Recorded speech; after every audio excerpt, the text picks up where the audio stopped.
Hi, I'm Debbie Georgatos. Welcome to my show, America, Can We Talk?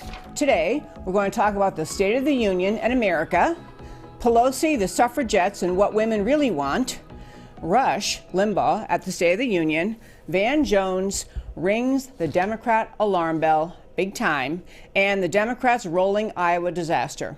And I'll tell you why these stories matter to you. Stay tuned.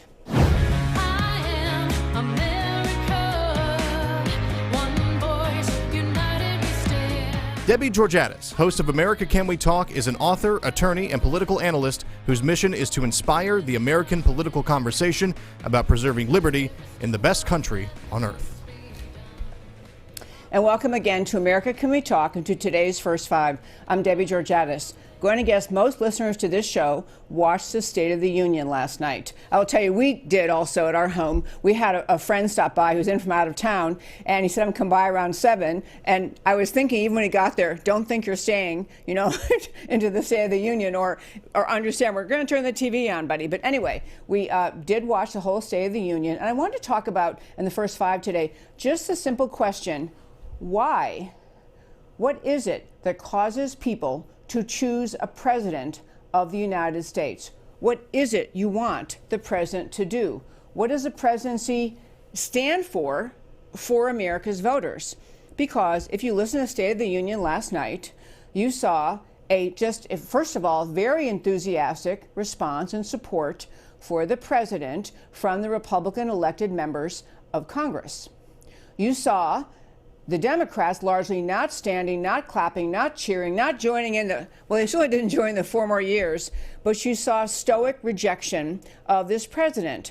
And I just want to, my question for the First Five, I say for a president, I want a president who will keep America safe. Primary job, national security, which includes a strong military able to defend us, strong borders, so we have a country, so we know what our country is, that we enforce those borders, because if we don't have any borders, if the whole earth just existed with oceans and land and people meandering everywhere with, no borders at all, which is what many leftists want, you wouldn't really have the idea of a country. But borders create countries. They create, the national, the borderline, the boundary line between one country and the next. But in the case of the United States of America, the president's job is not just to secure the border and not just to have a strong military to keep us safe. It is the job of the president to carry on in every generation the idea of America. By that I mean the idea of what the country America is, what the founding was based on. What did we create in our founding? If you have Muslim majority countries around the world committed in varying degrees to Sharia, Islamic law, and you understand whoever your leader is, you probably didn't get to vote for him, but whoever your leader is, their job is to push forward Sharia and Islamic law in Islamic majority countries that follow Sharia. In America, the president's job is to preserve the idea, the founding idea of America. The notion that each of us, as the Declaration tells us, each of us has rights from God. I always add, simply because we were born, we were created equal, we have rights to live in liberty, have life, liberty, and pursue our version of happiness. That's what the idea of America is. And the only economic system that can flow from that idea are free markets. The only concept of America that can flow from that must include the right of each individual to live in liberty. The concept spelled out again in the Declaration of Independence, later in the Constitution, this idea that because you live in this country, you aren't going to be forced by the mullahs to dress a certain way or live a certain way, because we don't follow Islamic law, we follow American law. The notion of each individual with a right to live with independence, each individual having that right, having the right and the responsibility to engage in personal responsibility to care for yourselves, care for your life. And you have the idea that within the Bill of Rights, these rights that were spelled out in the founding, that are the first 10 amendments to the Constitution, the idea that you have the right to freedom of religion, freedom of assembly, freedom of worship, these are fulfilling those protecting those in every generation. That is the job of the President of the United States of America. That's the job. And so President Trump talked about last night, just overwhelmingly positive economic numbers. The idea that, and economic numbers aren't just about cold, hard, we're now energy self-sufficient because look at our energy production versus somebody else's, or, unemployment numbers and job opportunities and a booming economy. These are not just economic factors. They relate back to this idea of the founding of America, the idea that we live in this country, a country rooted in liberty, and that because we have that right, each of us has the right and responsibility to care for ourselves, to be self-reliant. We should have a president who wants jobs to be created, who wants a middle class to be strong, who wants children to have access to quality education so they can move forward and join the American dream.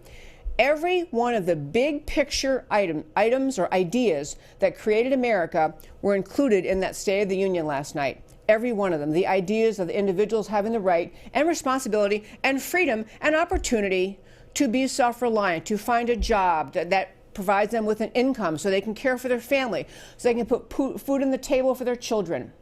This is what the idea, the presidency of America, is supposed to be about. And this president, running through his accomplishments, and again, it's not personal to him. He is a magnificent force. President Trump is strong. He is determined. He's unrelenting. He keeps pushing. But what he's pushing, the policies, the ideas, he is pushing fundamentally the preservation of America, which leads me to how the left receives him. You saw last night, and we're going to get more to this in a moment, about how most of the Democrat women who are serving in either the U.S. House or the Senate came dressed in all white. And that, if you didn't know what it was, that all white clothing was supposed to represent the suffragettes, the women who fought, a century ago for the right of women to have the right to vote. And that was kind of their color. When they dressed up to go to a march or whatever they did, their rallies, they dressed all in white. And so these women, Democrats in Congress, were showing their solidarity, or they would claim they were showing their solidarity with the suffragettes. But I really want to pose this question, and I'll come back to it several times in this show. What about President Trump's agenda, accomplishments, what he reported last night about the State of the Union is inconsistent with what women want? What? I will concede the one issue where there's clear from the start policy differences between the Democrats and the Republicans, and that has to do with the issue of protecting unborn life. The Democrat Party is committed as a women's right for women to have the right to abortion, all the way up to, in fact, including past birth. The post-birth abortion, or, the real thing is having a baby born and then believing that a woman's right to choose includes her right to end her baby's life after it's born. And that is included in what many leftists claim is a woman's right to choose. So the right to choose, the left claims right to choose includes up till and past birth. Kill your baby if you want to. That's the left view. And the conservative view, the Republican view, the President Trump view is we try to protect unborn life. That is a clear, I will concede, a policy difference. And we fight it out on how we solve that issue. But really, in closing out the first five today, ask yourself, what is it that President Trump has done, including, which is this concept of a strong economy, jobs available, the lowest unemployment rates, with all the records he cited, lowest unemployment rates for blacks, for Asians, for Hispanics, for women, stellar numbers. And these numbers translate into real people's lives, real jobs, real ability to live out the American dream, to be a wage earner, to be able to earn income by your hard work and bring your income home and put food on the table. This is what President Trump was touting last night. And this is what the Democrats could not stand up and clap for virtually the entire evening. I really will close the first five now just to say it's a very important thing to recognize as we move forward in 2020 in this election cycle that, and we're going to talk about Nancy Pelosi's behavior, but just to think about what is it you want a president to do? What does he stand for? What does President Trump do? Has he, is he forwarding for the American people, all the American people, the promises he made, and ultimately forwarding the promises made by the founders to every generation that we have the right to live in freedom? Because how I see it is President Trump is forwarding exactly what he said he would do, and more importantly, exactly what the idea of America is all about. What the Democrats are telling you from last night is that they cannot be happy no matter how good things are for the American people. Every American, certainly people in Congress, should be celebrating the unemployment numbers, the bustling economy, the notion that more people are able to wage earners and producers and take care of their families. These people, these leftists holding seats in Congress and the Senate and serving as part of the Democrat Party, are telling you this kind of fulfilling of the idea of America drives them nuts. They find it unacceptable. In fact, they simply hate it. It ought to make you wonder what they would do, what they would fight for. If they don't like the success we're receiving right now, what is it they would fight for if they had the majority? And that, my friends, is today's First Five. So I'm going to turn and talk about the State of the Union again, and really probably the whole show is more or less about the State of the Union. But I'm going to start with, I mentioned the suffragettes, the women who were dressed in white, and there was a whole slew of them, and members of the House and Senate sat together, and they, honestly, every time the camera panned to them, they looked just miserable.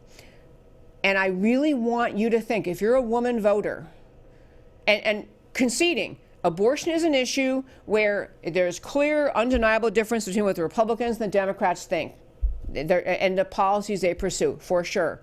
But beyond that, what is it that President Trump has accomplished that is so upsetting and disgusting or deserving of disdain from the viewpoint of the Democrats in Washington? What is it they really hate about his accomplishments? But I want to turn and talk about Nancy Pelosi. First, I want to plant this really unpleasant seed in your thought.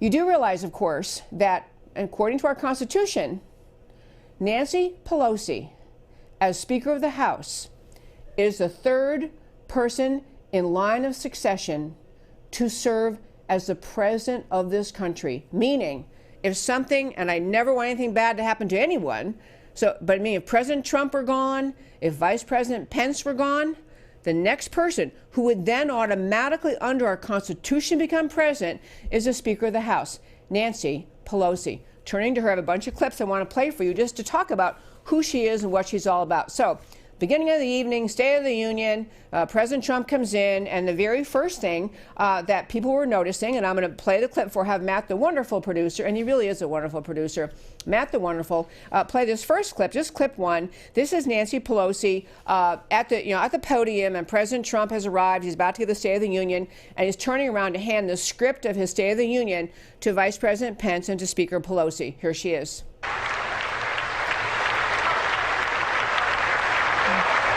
Not a lot of exchange there. Okay, I want to point out, you see a very short clip, 7 seconds.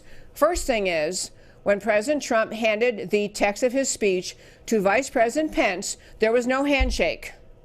So I don't even know if the handshake at that moment is traditional. Then he hands it to Speaker Pelosi, and she put her hand out. President Trump turned around and turned back to the podium, did not shake Speaker Pelosi's hand. Number one, I don't even know if it's customary. Vice President Pence didn't do it, so maybe it's not customary. Maybe it was something Nancy Pelosi did out of nervousness or whatever reason, trying to show some semblance of decorum or something. Tried to shake his hand. President Trump did not shake her hand, turned around. The other point I make about it is, I don't even know, I don't know if it's customary. I don't even know if he saw her. It's a very quick, the whole clip is 7 seconds. He picks it up, he turns around, hands to Pence, hands to Pelosi, turns around. He may not have even seen her. But third, even if he did, as some of the people are pointing out who are defenders of Pelosi, well, President Trump was so rude, he didn't shake her hand. This is the woman, to be clear, who authorized the entire sham, hoax, impeachment process to begin. If Nancy Pelosi had not signed off on it, it wouldn't have happened. This is a woman trying to drive President Trump out of his job, even though duly elected, and we're still the day before, when the speech was given last night, the day before the Senate, the final vote will be on, and they won't get a vote to remove him. So therefore it becomes a vote to acquit, wherever the numbers are. This is a woman who's lied about him, put forth an entire impeachment sham for the whole country to watch for weeks on end.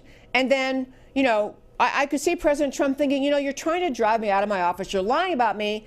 I don't think I'm going to shake your hand. But that was a small thing. Next clip I want to play. So so they kicked off the evening. Nancy Pelosi's conduct was just simply, if my 6th grade child had behaved this way, we would have talked about it afterwards. 6th graders should know how to act better than she did. This is a tiny little clip. Clip 2. This is how Nancy Pelosi looked sitting behind President Trump during the entire speech, this entire State of the Union. To summarize before I play it, she was muttering to herself, gesturing to someone off screen. She knows she's in the camera. She knows the president's there. She's the Speaker of the House, VP Pence. The whole camera's on them. And the whole time she's muttering under her breath, licking her lips, screwing up her face, talking to someone off camera, like talking across Vice President Pence to some unknown person, or maybe to herself, we'll never know, making faces, lifting up her papers. The whole time he's trying to talk. This is, the once a year State of the Union, staring at pages, turning pages, lifting pages like this, only covering her face like this. This is what she's doing during the impeachment, during the State of the Union. Nancy Pelosi behaving like a 2nd grader. But go ahead, let's play this clip too.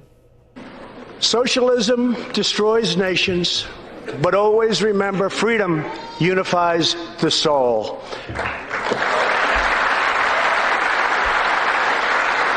To safeguard American liberty, we have invested a record-breaking $2.2 trillion in the United States military.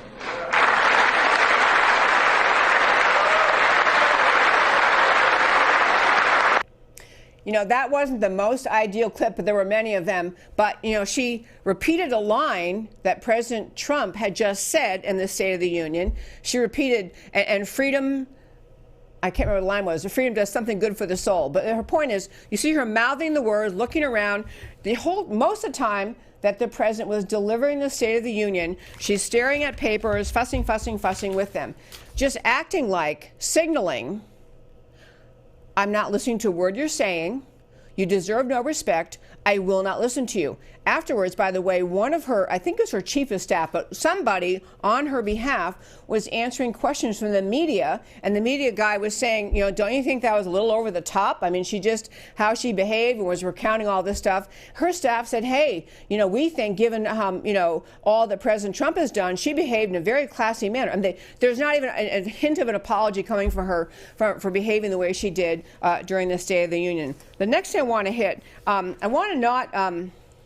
let's see. Let me see which one I want to get here. Oh, yeah. I'm going to run to the end of this. Yeah, this is clip 3, end of the clips from the State of the Union. This is clip 3.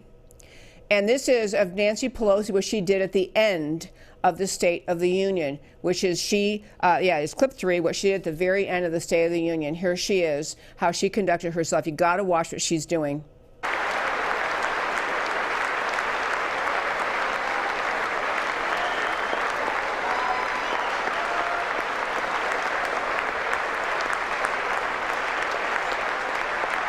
She tore up.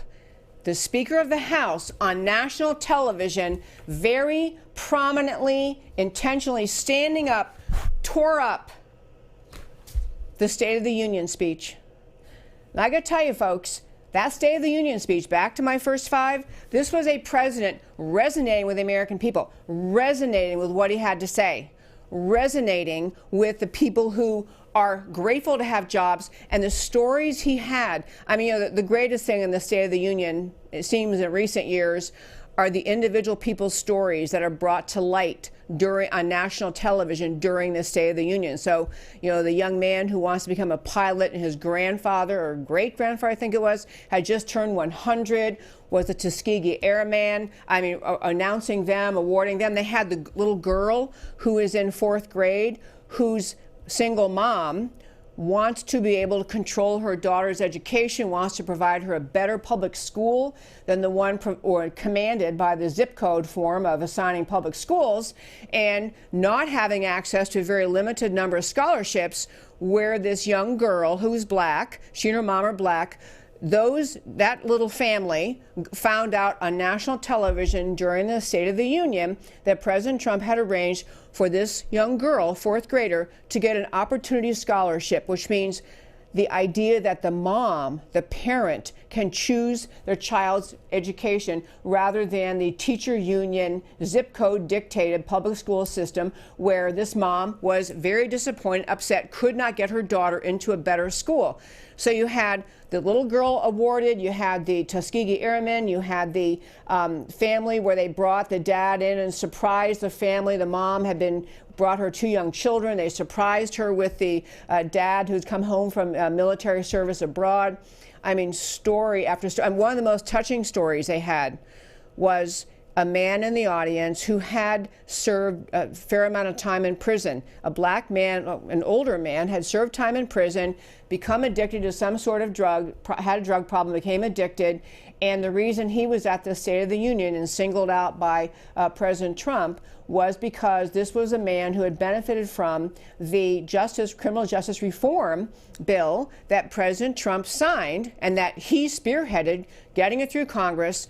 So this man got a second chance, get out of prison, is freed of his drug addiction, and is working. The dream of working for yourself and where you want and earning your own way in life. So that man, I mean, honestly, I saw men putting different notices on social media saying, I cried during the State of the Union. These were heartfelt American stories that President Trump brought to America, brought to light in America. So it was just a fabulous State of the Union. I think that Nancy Pelosi, her conduct was just beneath despicable, just childish, and honestly, not just childish, like you shouldn't act that way when you're a grown-up, but in no sense, in no way, grateful for all the good that has come to America through President Trump's policies.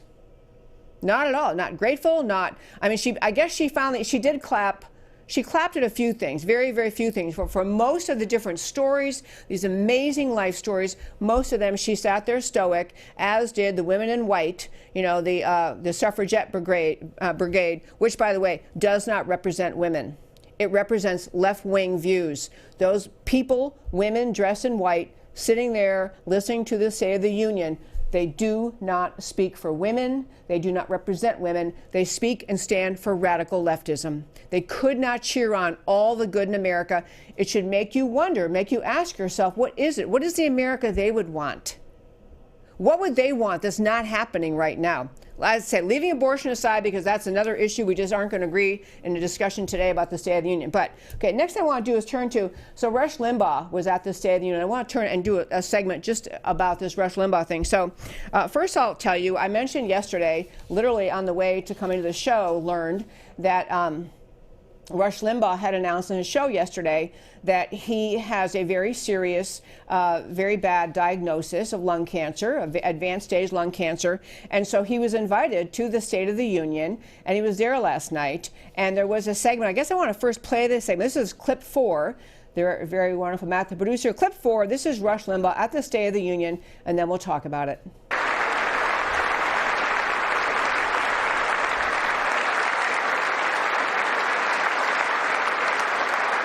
Almost every American family knows the pain when a loved one is diagnosed with a serious illness. Here tonight is a special man, beloved by millions of Americans, who just received a stage 4 advanced cancer diagnosis. This is not good news, but what is good news is that he is the greatest fighter and winner that you will ever meet. Rush Limbaugh, thank you for your decades of tireless devotion to our country.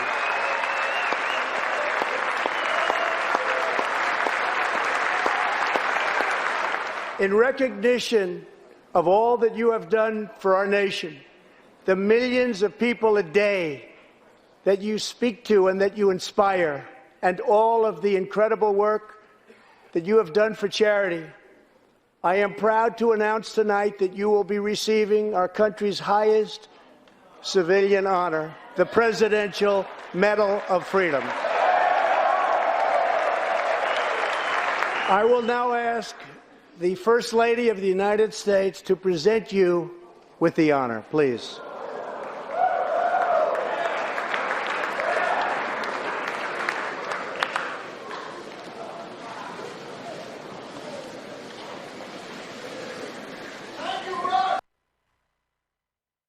I have to tell you, folks, I mean, there were many, many moving moments in the State of the Union last night. But I want to say a couple things about Rush Limbaugh. I mentioned yesterday, what a legend he has been.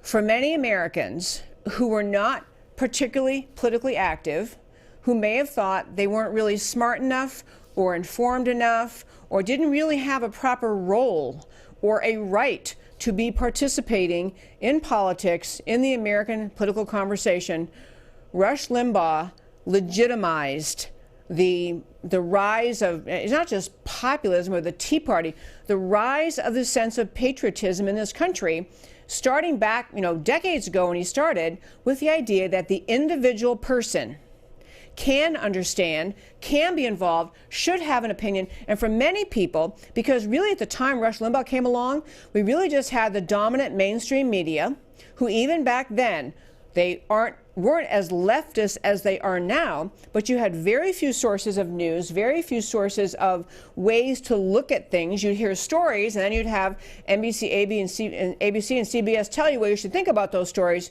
Rush Limbaugh came along, and he, in this format that he was told at first will never work, no one's going to listen to you talk for 3 hours about politics. He decided, this is what I want to do, this is what I think America needs, and he began doing the Rush Limbaugh Show. And I'll tell you our personal story about it. So we lived in San Diego at the time, and we were very blessed to have my husband's parents live nearby. So we saw them a lot. We were very close to his parents. I had the best in-laws ever, but anyway, we were very close to his parents. And this is the age or stage of our lives where we're having kids. So we had 3 small children at home. And my father-in-law had said, I heard somebody on the radio today, and I'm kind of, I think he's actually really good. I think he gets it. To be clear, we talk politics all the time. You might be surprised. At my home, we talk politics all the time. But even back then, we did. My husband, myself, and his parents, and other people, but we talked about politics. We talked about not just politics like candidate X versus candidate Y, but policies in America and how they're going to shape our future and what's going to happen if we do this or that, and what does it signify when the president does this or says that. Anyway, my father-in-law said, you've got to tune in to Rush Limbaugh. You've got to listen to this guy. I think that little experience we had in our home years ago in San Diego is what happened around the country, because what people were hearing was not a radically different idea than what they thought. For millions of Rush's listeners, what they were hearing was exactly what they had always thought, but they didn't get it validated very often. They didn't get the elites, the ruling class, the ABC, NBC, CBS types did not validate the common, mainstream America-loving patriot viewpoint. It didn't have very many voices in the media saying it or validating it. And Rush Limbaugh came along, and a lot of what he said, people said, thank goodness that I'm not alone. I'm not crazy. He made it legitimate to be a conservative, to be a participating, informed conservative. He made it legitimate. He made it fun. He made it interesting. I mean, he was an engaging personality, able to make what seems to many people like perhaps a little bit dry, just made it fun to talk about, fun to explain things. I remember one time he went through a whole long thing about zero-based budgeting. And I mean, I did happen to know what that was and understood its significance. But for many people, that was like I remember he got many callers saying, I never understood that, but now I do. Thank you so much. So anyway, he's been legendary for decades, explaining things. People tune in when big events happen. They think, well, what is Rush going to say? How's he going to see this? I'm going to tune in and see what he's going to say. So what Rush Limbaugh has really did, he really obviously carved out the niche in America for talk shows, for political talk shows. I'm not saying none of them existed, but the prevalence of, first of all, using radio, bringing AM radio back, and also the prevalence of radio as a source to get news, to understand what the people were, what the issues were. He really harnessed, or he brought to America this idea that you can find news and listen to news and contemplate it yourself and process your opinions, and then of course along came Sean Hannity and Mark Levin and a whole bunch of other people on talk radio. And so he really changed America in very significant ways. I also want to give credit to President Trump for giving this tribute to Rush Limbaugh at this State of the Union. I am not, this may sound a little tiny bit like I'm doing a eulogy. I am not. I am very, very hopeful that Rush Limbaugh can find complete recovery, that he can go through treatment. I mean, you have lots of people in life who've gotten terrible diagnoses, and you know that because they're telling you 20 years later, yeah, my doctor said I wasn't going to make it for another year, and here I am 20 years later. I think that there are millions of Americans praying for Rush Limbaugh. I want very much for him to overcome this and come back and be the strong Rush Limbaugh that he is. But it was really touching, poignant, and a little bit brave for President Trump to give this honor during the State of the Union, because obviously a lot of what Rush Limbaugh did was help Americans understand things that the left had been doing to them through their policies, help Americans understand that even though the left claimed, for example, that the Great Society was all about helping people, Rush Limbaugh and many others were part of helping America understand the left's policies hurt Americans. The left's policies hurt families. They destroy families. They hurt people. So him being honored, Limbaugh being honored at a State of the Union by President Trump was a bold move, because there are a whole bunch of lefties in that room who do not appreciate how much Rush Limbaugh has been able to inspire and inform America, so we can all better understand what the left really does, what the difference is between policies that preserve America, that the kind of policies that President Trump stands for, and the policies that really harm and destroy America, which with the left is what the left stands for today. And this show, my show, America Can We Talk, honestly, I am deeply inspired by Rush Limbaugh. I have been for a long time. I mean, I'm a lawyer by background. I'm a stay-at-home mom. I didn't set out, right out of college to be a radio person or a talk show person. It just kind of evolved in my life based on political activity and a lot of different things. But the pathway he made other people confident to say, yeah, I have a voice and I'm going to speak up for it. So this is why I do this show, America Can We Talk. It is why Rush Limbaugh did his show. It is why President Trump does the policies he does. It is to fight for the preservation of this extraordinary country. One more topic I want to turn to very quickly. Van Jones, if you're thinking, I think I know that name. Van Jones is a American.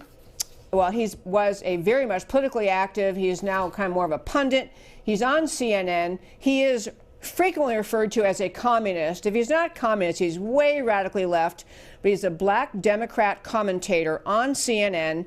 And he made some comments after the State of the Union that I want to ask Matt the Wonderful to play. This is a clip from him. In fact, it was a clip 5. Again, yeah, clip 5, and this is from Van Jones on CNN. We'll talk about it after you hear what he has to say. I think the last 24 hours have been a big wake-up call for Democrats. That's what I think.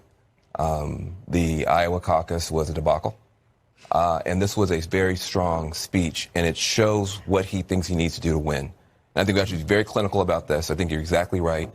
He knows he's got to give a lot of red meat to his base, and he gave it. From religious liberty, abortion, all of it, the military, etc. But he's doing something else, and it has to do with how he's going to manage race in this thing. And there seems to be a trade-off between the Latinos and the African Americans. That's what you see. A warning to Democrats. What he was saying to African Americans can be effective. You may not like it, but he mentioned HBCUs. Our black colleges have been struggling for a long time. A bunch of them have gone under. He threw a lifeline to them in real life, in his budget. He talked about that. He talked about the criminal justice reform. He talked about opportunity zones. This school choice, he talked about a big school choice. Issue. Yeah. Listen, wake up. Okay, I want to say a couple things about that. Van Jones, cheering section entirely for the radical left. But I love that Van Jones acknowledged that on CNN. And I want to just encourage you to think about a couple of things. One is that in Van Jones' world, he's a left-winger. All he can think about is identity politics. So he listened to that speech, and President Trump did, in that speech, talk about the sanctuary cities and that they're a bad thing. He was very denouncing of them. Van Jones hears that, and so he's saying President Trump is choosing Black American voters over Hispanic American voters. That's his take on it, because in the limited mindset of the leftist, everything is identity politics. So if President Trump criticized sanctuary cities, but he praised policies, the opportunity zones, the criminal justice reform, the school choice and other issues that Van Jones is saying resonated with Black voters, this is getting under Van Jones' skin. But I want to say it's not, contrary to how Van Jones sees things, it's not about picking Black voters over Hispanic voters. He did in a clip, I couldn't include everything, but Van Jones said, and everyone knows that, there's nothing wrong with sanctuary cities, and this will really hurt him with Hispanic voters because he criticized sanctuary cities, and there's nothing wrong with it. Anyway, everything's fine. I mean, he tried to say that Trump was going to alienate Hispanic voters. I'm going to tell you, when you take a non-racial, non-identity politics approach and you simply are trying to do what is right for the country, you're going to condemn lawless sanctuary cities because they are lawless.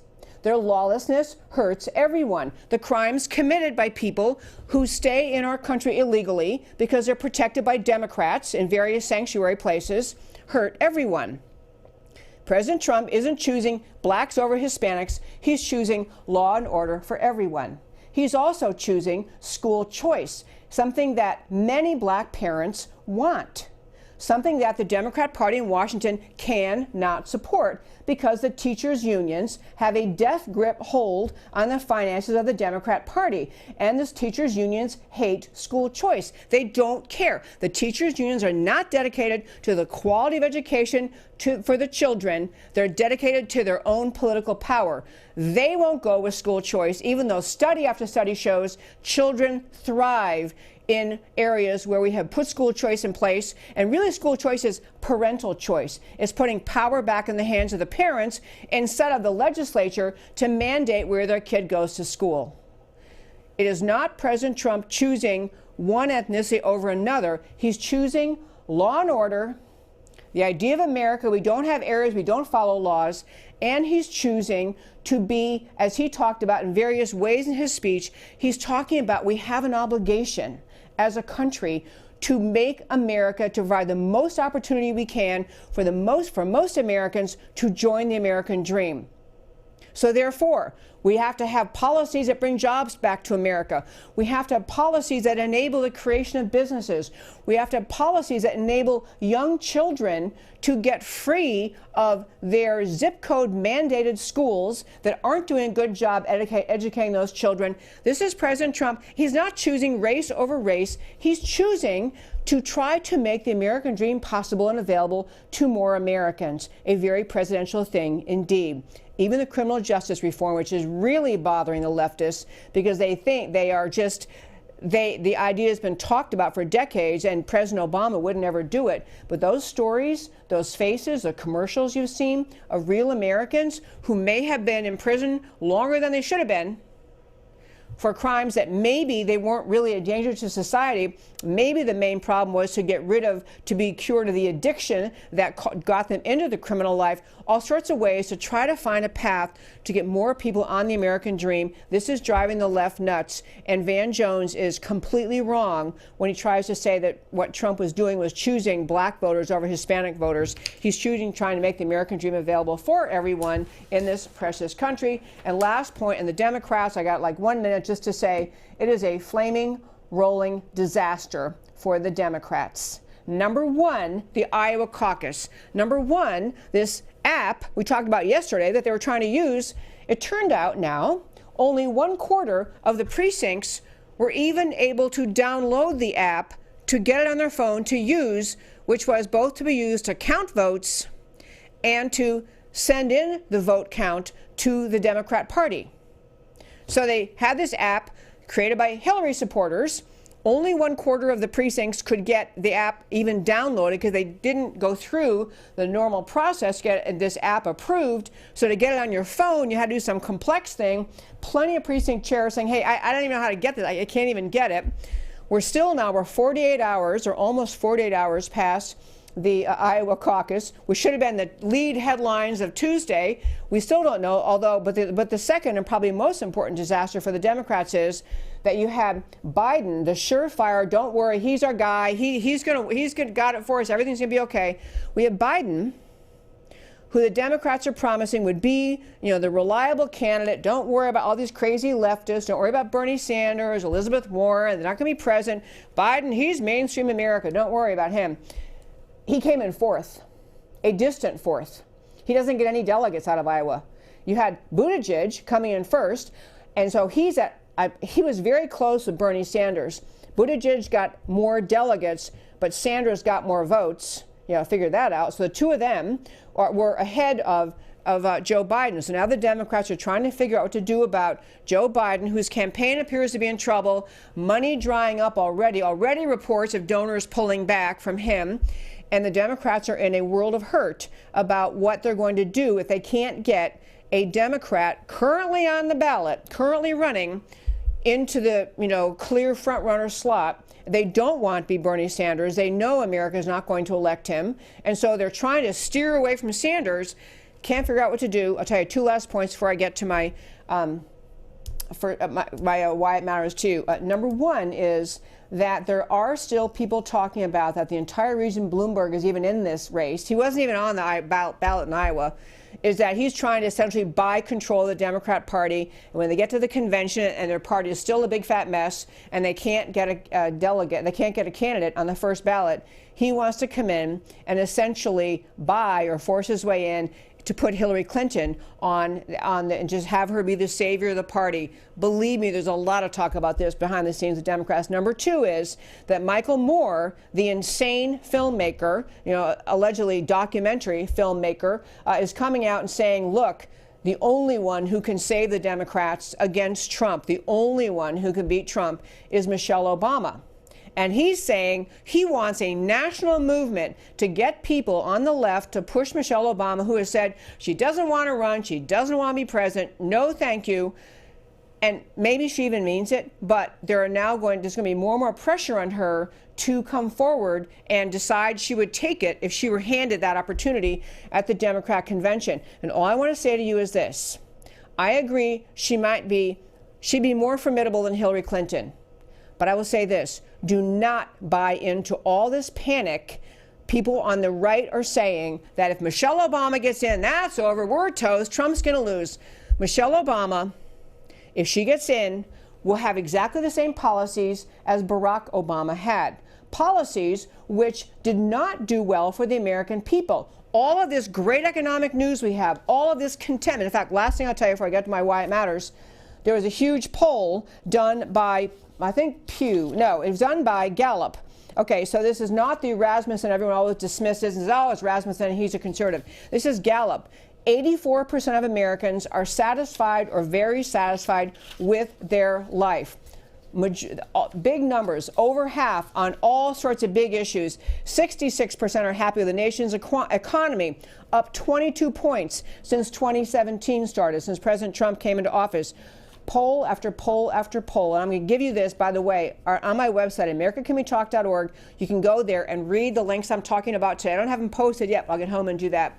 On the homepage, under shows, drop down list of links. You can read this. But America's polling. They're happy with this country. Do not get all scared and frightened about the idea that if Michelle Obama gets in the race, it's all over for the Democrats or all over for President Trump. If Michelle Obama gets in, she's a Democrat with the same policies Barack Obama had that did not serve the interests of the American people, and you have President Trump and all of America doing well. Do not let the left try to scare you into thinking we ought to be worried if Michelle Obama gets in. I don't know if she will or won't, but I don't think anyone we're staring at in the stage, Joe Biden he's floundering terribly now. I think we probably will end up with Hillary as the Democrat nominee, because there's no one else who can possibly take on President Trump. And now, my friends, as I like to do at the end of every show, I'll tell you why the stories we talked about today matter to you. So, to start with our first story, we had State of the Union. What do American voters hire a president to do? To defend the country. We have border security, refugee control. We defeated ISIS, take out terrorists, al-Baghdadi, Soleimani.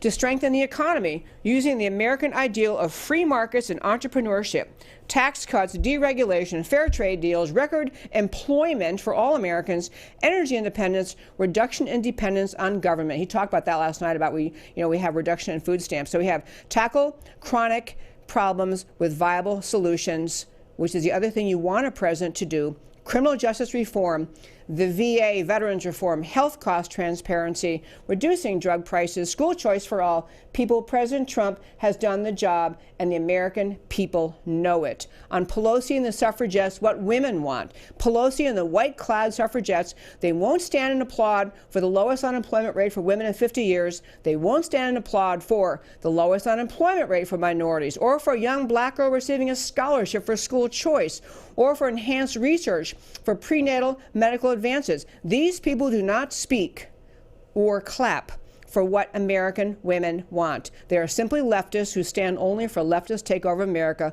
Pelosi's tear up the speech stunt may have assured a new House Speaker in 2021, and keep in mind, people, she's third in line for the president. That's why we must flip the House. And again, Rush Limbaugh at State of the Union. Rush Limbaugh's career was and is uniquely and powerfully transformative. From the 1988 liberal mainstream monopoly to today's dispersed alternative conservative media, nothing has had more impact than the Rush Limbaugh program. Not a college graduate, not a man of letters. He is an ordinary American with extraordinary intuition and talent for understanding and articulating the American spirit with wit and goodwill, and applying it consistently and unflinchingly to decades of change. The Presidential Medal of Freedom was richly deserved. Awarding it on the spot at State of the Union was an inspired gesture. It connected with great heart with the American people. And Van Jones ringing the alarm bell. The State of the Union address that includes criminal justice reform, renewed funding for historically black colleges, school choice for all, honoring a 100-year-old Tuskegee Airman and his great-grandson, an honor for recovered addict now employed, resonates, and Van Jones knows it. The Trump is racist meme has never been true. It was and is mainstream media propaganda. It is dissolving every day, and that scares the Democrats to death. On the Democrats' rolling Iowa disaster, the party of more government is always a solution, cannot run a small state's primary. 2 days after the vote, still no complete results. Even assuming nothing nefarious, which is dubious, there is gross incompetence on display. Worst of all, for Democrat voters and Americans, the behavior reeks of disdain for the voters when they know the app didn't work, so they couldn't count real votes. What matters to the DNC is what the party leaders want, not the stupid voters. Biden is on the ropes, and the whole Democrat Party is very nervous. He was supposed to be their sure thing to beat Trump candidate, and it's not working out. Last thing I'll tell you, I did just get a text saying apparently the Senate has not voted to condemn the president, or did not find the president guilty in this impeachment trial. Therefore, he stands acquitted. We need to move on from this idiocy and hold the people culpable who tried this stunt. I'm Debbie Georgatos. This is America Can We Talk. Love talking with you every day. Email me at americacanwetalk@gmail.com, and come back tomorrow and every Monday through Thursday, 3 p.m. Central Time, right here to America Can We Talk, where I always talk truth about America, because America matters. I'll talk to you next time.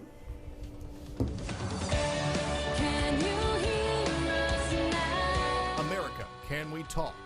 Truth about America. Can you